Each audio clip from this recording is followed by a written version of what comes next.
cake boys அப்படியே நான் madam உங்க அக்கா சாப்பிடா லூசே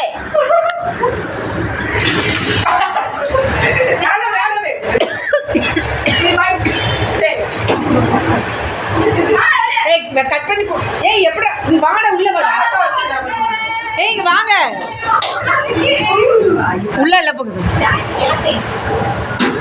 அது பீஸ் அவங்க கொஞ்சம் கொஞ்சம் கட் பண்ணி எடுத்துக்கோ போடா எப்போ